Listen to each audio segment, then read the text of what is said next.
रमज़ानुल मुबारक, रमज़ानुल मुबारक, रमज़ानुल मुबारक, बहार रमज़ान। बिस्मिल्लाहिर्रहमानिर्रहीम। वबिअय्यि आलाइ रब्बिकुमा तुकज़्ज़िबान। मैं सैयद फहाद और प्रोडक्शन एंड शूट हेड हमारे अली नकाश की तरफ से अस्सलामु अलैकुम पाकिस्तान। बहार रमज़ान ट्रांसमिशन में आज एक और नए प्रोग्राम के साथ हम आपके सामने पेश खिदमत हैं और आज हमारे दरमियान गुलशन हदीद के एक प्राइवेट स्कूल दी कराची सिटी स्कूल के तलबा हमारे साथ इस वक्त आपके सामने मौजूद हैं। हम चाहेंगे कि पहले ये तलबा अपना तारुफ करवाएं। My name is Arish Fatma. I am from grade 5. I am 12 years old. Assalamu alaikum. I am Minhaj Abbas from grade 6. I am 12 years old. ज़बरदस्त। मिनहाज, हम आपसे सबसे पहले तो ये पूछेंगे कि आप रोज़े रखते हैं? जी बिल्कुल। और कितने अरसे से रोज़े रख रहे हैं? कितने सालों से? मुझे 2 साल हो गए। 2 साल हो गए। ये दूसरा साल है या तीसरा साल है? ये तीसरा साल है। तीसरा साल है। तो 2 साल पहले जब आपने रोज़े रखे तो जो पहला रोज़ा रखा था वो आपको याद है? कुछ हुआ था घर में, सेलिब्रेशन हुई थी?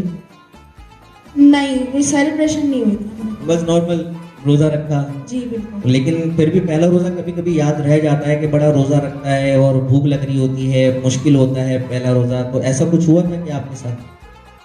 जी थोड़ा पहले हुआ था। पहले रोज़े में जब मैंने पहला रोज़ा रखा था तो उसमें मुझे हुआ था कि बहुत गर्मी हो रही है, मुझे रोज़ा रख रहा है, मुझे भूख लग रही है।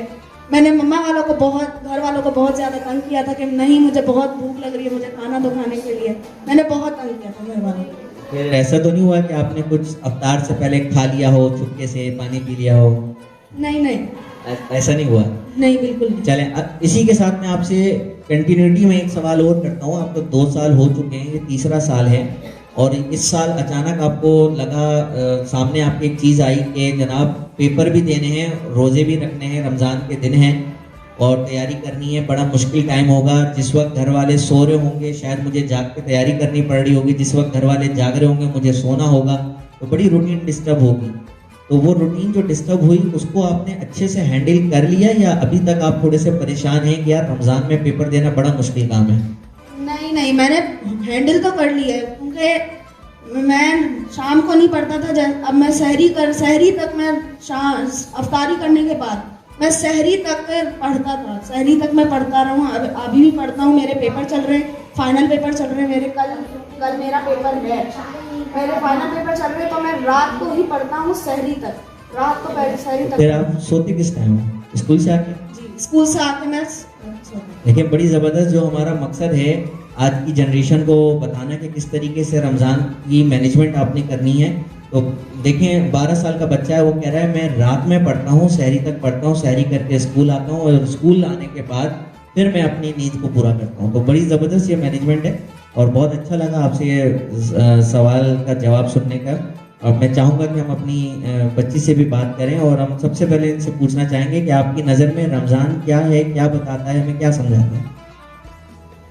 रमज़ान बहुत अच्छी चीज़ है। अल्लाह ताला ये वक्त की पाबंदी सिखाता है और इसमें तरावियाँ भी हैं, रोज़े भी हैं। ये हमें इसकी रूटीन भी बहुत अच्छी है, हम सुबह जल्दी उठ सकते हैं इसके साथ। बस। आप भी इस सवाल का जवाब देना चाहेंगे कि रमज़ान हमें क्या बता रहा है, क्या सिखा रहा है?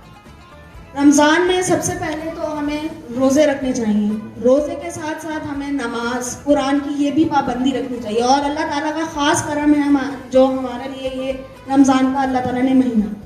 ज़बरदस्त, माशाल्लाह। आप मुझे इस बारे में बताएं कि आप लड़की भी हैं, ज़्यादा बड़ी तो नहीं है, अभी आप 12 साल आपने उम्र बताई? 12 साल की हैं, लेकिन फिर भी मेरे ख्याल में घर में अम्मी के साथ या बड़ी बहन के साथ कुछ थोड़ा बहुत काम तो करवाती होंगी। जी। तो वो काम भी आप करती हैं, फिर पढ़ती भी हैं, ट्यूशन भी जाना है, स्कूल भी जाना है, मदरसे का भी पढ़ना है या कारी साहब आपको घर पढ़ाने आते होंगे। तो आम दिनों में और रमज़ान में आपको क्या फ़र्क महसूस होता है? रमज़ान में वो सारे काम भी करने हैं लेकिन क्या मुश्किल लगता है आपको, या रमज़ान में नॉर्मल ही लगता है? या तीसरी बात कि पहले दूसरे रोज़े को मुश्किल लगता है और फिर वो आदत बन जाती है और नॉर्मल रूटीन में चलते रहते हैं? क्या होता है आपके साथ? मैं ट्यूशन नहीं पढ़ती, घर पर ही पढ़ती हूँ और मुश्किल नहीं लगता है, इजी है। चले, मतलब आपकी रूटीन इतनी टफ नहीं थी, आपकी रूटीन इतनी टफ नहीं थी कि आप ट्यूशन जाएं, मदरसे जाएं, तो इसलिए आपको रमज़ान इतना मुश्किल नहीं लगता। चले हम अपने प्रोग्राम को आगे बढ़ाते हैं। हमने सुना है कि हमारे जो मिनहाज भाई हैं ये बहुत अच्छे तरीके से नात पढ़ते हैं, तो हम चाहेंगे कि इनसे एक नात या कलाम सुने।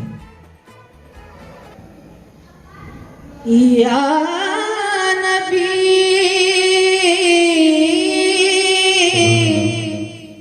या नबी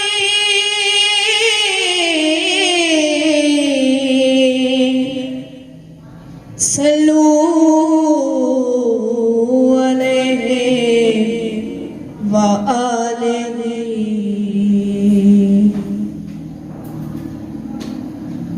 तू कुजा मन कुजा, तू कुजा मन कुजा, तू कुजा मन कुजा, तू कुजा मन कुजा। तू अमीरे हरम मैं फकीरे अजम, तू अमीरे हरम मैं फकीरे अजम। तेरे गुण और ये लब मैं तलब ही तलब, तेरे गुण और ये लब मैं तलब ही तलब। तू अता ही अता, तू कुजा मन कुजा, तू कुजा मन कुजा, तू कुजा मन कुजा, तू कुजा मन कुजा। इल्हाम है जामा तेरा, इल्हाम है जामा तेरा, कुरान इमामा है तेरा, कुरान इमामा है तेरा। मिंबर तेरा अर्श बरी, मिंबर तेरा अर्श बरी, या रहमतुल आलमीन। तू कुजा मन कुजा,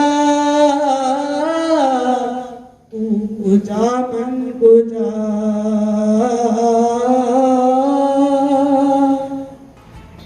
माशाल्लाह, सुभान अल्लाह, सुभान अल्लाह। हम अपने प्रोग्राम को आगे बढ़ाते हैं और आज का हमारा सेगमेंट आज की शख्सियत या आज का वाक़या, और आज के दिन भी हमारे पास शख्सियत या वाक़या मौजूद नहीं है, तो कुरान की रूह से ज़िंदगी के असूलों में से एक असूल को हम बयान करते हैं। सूरह बकरा की आयत है जिसका तर्जुमा है कि खूबसूरत अंदाज में मुखातिब करना पैगाम की तासीर गुजारी का बाइस बनता है। मतलब आप जब कुरान शरीफ में कह रहा है कि आप किसी से जब मिलें, मुलाकात करें, तो आपका जो फर्स्ट इंप्रेशन होता है, ये बड़ी कॉमन सी आपकी मिसाल है इंग्लिश की, first impression is our last impression. कि आप जब पहली मरतबा किसी से मिलते हैं, जो अपना तासुर देते हैं, तो ज़िंदगी भर वही तासुर सामने वाले को रहता है कि ये शायद इसी तरह का है। कुरान हमें कह रहा है कि आप खुश उसलूबी के साथ सामने वाले के साथ मुलाकात करें, आप उससे सलाम करें, उससे गले मिलें, उसका हालचाल पूछें। इसी तरीके से कुरान ही हमें बताता है, हदीस हमें बताती है कि जब आप किसी मुसलमान भाई से मिलें तो सबसे पहले उसे अस्सलामु अलैकुम कहें, और सामने वाला फिर उसके जवाब में वालेकुम अस्सलाम जवाब देता है। और अगर आप किसी गैर मुस्लिम से मिल रहे हैं तो सलाम के बजाय उसकी तबीयत पूछें, उसका हाल पूछें। उनके लिए भी ये नहीं कहा गया कि उनकी तबीयत या हाल ना पूछें। हाँ, ये यकीनन हम उनको अस्सलामु अलैकुम नहीं कह सकते, इसकी हमारे लिए ममानियत है, लेकिन उनसे भी हुस्न अखलाक के साथ मिलने का हमें हुक्म मिला है। तो इस चीज़ के ऊपर हमें गौर व फिक्र करनी चाहिए। यहाँ तक कि हमें चाहे हम अपने बचपन को देखें तो हम जब घर से निकला करते थे तो एक ज़ोर से आवाज़ लगा के निकला करते थे, अल्लाह हाफिज़, खुदा हाफिज़।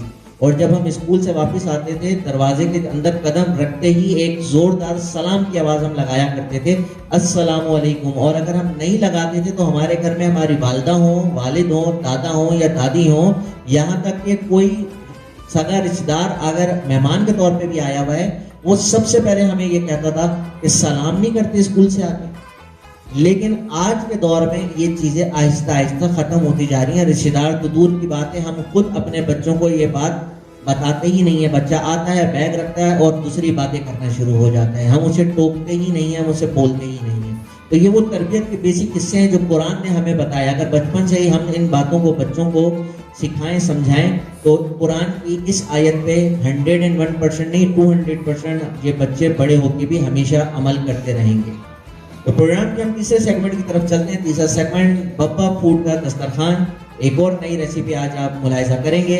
उम्मीद करते हैं कि उसे देखने के बाद आप घर में ज़रूर ट्राई करेंगे, और ट्राई करने के बाद यकीनन आपको जब मज़ा आएगा तो हमारे पेज पे, हमारे चैनल पे कमेंट करके ज़रूर बताएंगे, और हमारे पेज को लाइक और शेयर भी करेंगे। आज के लिए सैयद फहाद और हमारे production and shoot head Ali Naqash को इजाज़त दें। कल इंशाल्लाह एक और नए प्रोग्राम के साथ हाजिर होंगे। अल्लाह हाफिज़, शुक्रिया।